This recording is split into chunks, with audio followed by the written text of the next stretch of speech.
गुरु आत्मा में आत्मा से भी जुड़ा है और परमात्मा से भी जुड़ा है। आपको अभी उस मंदिर की चोटी पे चढ़ना हो तो आप एक साधन ढूंढेंगे। वो साधन होगा आपकी सीढ़ी, और सीढ़ी को गौर से देखिए। वह सीढ़ी छत से भी लगी हुई है और शिखर से भी लगी हुई है। तो गुरु हमारा साधन है, सीढ़ी है, वह हमारी आत्मा से भी लगा हुआ है और उस परमात्मा से भी लगा हुआ है। ऐसे गुरु, ऐसे हरि की शरणागति में विश्वास करना चाहिए। रक्षस की विश्वासा, ये तीसरी शरणागति है। चौथी शरणागति है गोपतृप्त वर्णम। सबसे पहले और सबसे पहला अपने जीवन का कार्य, भक्ति के मार्ग पर चलने का सबसे पहला कार्य है गोपतृप्त वर्णम। गुरु का वर्ण करो, गुरु से दीक्षा प्राप्त करो। जब तक गुरु से दीक्षा नहीं प्राप्त करोगे, जब तक तुम्हारे कोई लगाम नहीं पड़ी होगी, उस लगाम को कोई साधे नहीं होगा, तो आप इधर उधर बैल की भांति घूमते रहेंगे। छुट्टा बैल देखें, वो जहां बैठता है मार खाता है। जिसके खेत में चलने जाता है वहां मार खाता है, क्योंकि उसके गले में रस्सी नहीं होती है। और जब तक आपके गले में रस्सी नहीं है, गुरु का वर्ण नहीं किया है, तब तक इस मोह अंधकार में मार खाते रहेंगे। गुरु के हाथ में जब आपकी रस्सी होगी, गुरु के हाथ में जब आप अपनी रस्सी दे देंगे, तो आप जिधर गुरु कहेगा उधर जाओगे। गुरु का वर्ण करो, गुरु जैसी बात बताए उसको मानो। गुरु की बात में ही तुम्हारी सारी पूजा, सारी प्रतिष्ठा, सब कुछ गुरु की बात में है। बोलो हम 4 घंटा जल सुबह चढ़ाएंगे, खूब सेवा भी करेंगे मंदिर में, परंतु किसी की बात नहीं मानेंगे, तब तो आप कैसे गुरु से इस संसार से कर सकते हैं।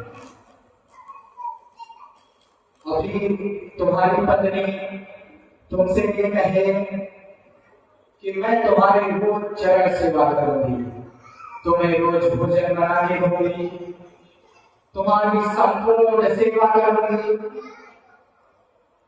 परंतु तुम्हारी बात नहीं मानोगे। तुम पूरे गांव में ढिढोरा पीट दोगे, हमारी पत्नी हमारी बात नहीं मानती है। और यही तुम अपने जीवन में करते हो। गुरु की सेवा कर देते हो, पैर दबा देते हो, संपूर्ण आश्रम का कार्य कर देते हो, परंतु जो गुरु बात बताते हैं उसको नहीं मानते।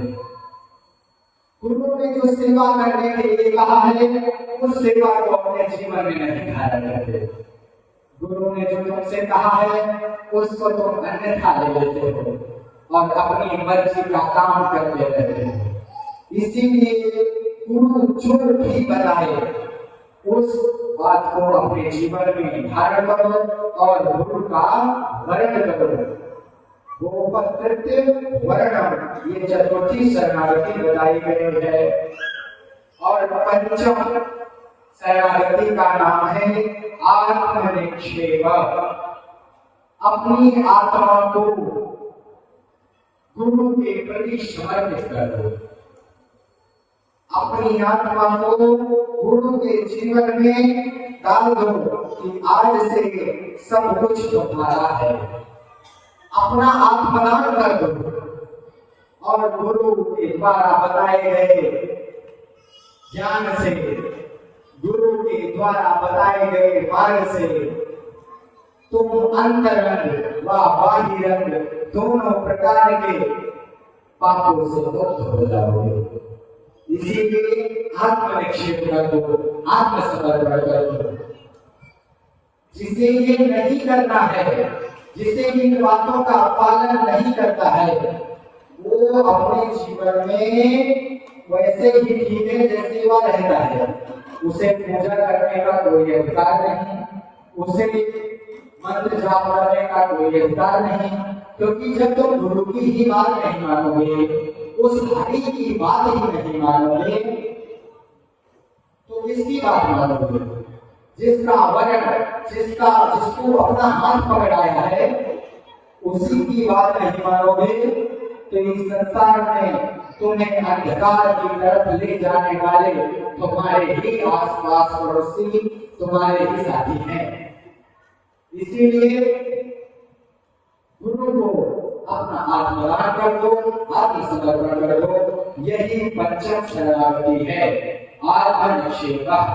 ये पंचम शरणागति है। और छठी शरणागति को व्यास जी ने बतलाया है कार्तव्यम, यानी दैन्य हो जाना। तृणावधि समीचीना तयोरपि सहिष्णुना। जो रास्ते में एक तिनका पड़ा रहता है, उस तिनके से भी अधिक छोटा मानकर गुरु की सेवा करो। ये नहीं है कि महाराज जी ने तुम्हें एक काम बताया, उसको करने के बाद सीना बुलाए टहल रहे हैं। ऐसा कुछ महाराज जी किस कहते हैं? महाराज जी का काम हमारे बगैर नहीं चलता है। हम अगर यहाँ चले गए तो सारा कार्य बंद। दैन्य बनो, तुम गुरु की शरण में दैन्य बनो, अपने आप को दीन बना लो। अपने आप को समाज में प्रस्तुत करने की जरूरत नहीं।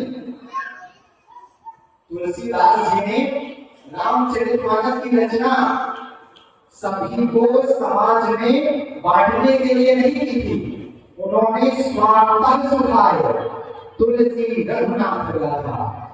उन्होंने अपने सुख के लिए, केवल अपने सुख के लिए रामचरितमानस को लिखा। वह आज हम सबका सुख बन गई है। तो तुम दैन्य बनकर अपने जीवन में वो कार्य करो कि तुम प्रभु की, हरि की, गुरु की शरणागति को धारण करो। एक ना एक दिन गुरु के साथ तुम्हारा नाम होगा। इसी प्रकार व्यास जी ने इच्छा प्रकार की शरणागति का वर्णन किया। आप सभी लोग की इच्छा में से एक दो ही धारण कर लो, तो इस कलयुग में तुम्हारा कल्याण हो जाना है। सिर्फ एक के धारण करने से आनूल हो जाओ, प्रतिकूल हो जाओ, विश्वास करने लगो, दैन्य बन जाओ, आत्मसमर्पण कर दो। इसमें से केवल अगर एक भी तुमने अपने जीवन में कर दिया, तो इस कलिकाल में तुम्हारा कल्याण, इस कलिकाल में तुम्हारा कल्याण। बोलिए श्री सद्गुरुदेव भगवान की।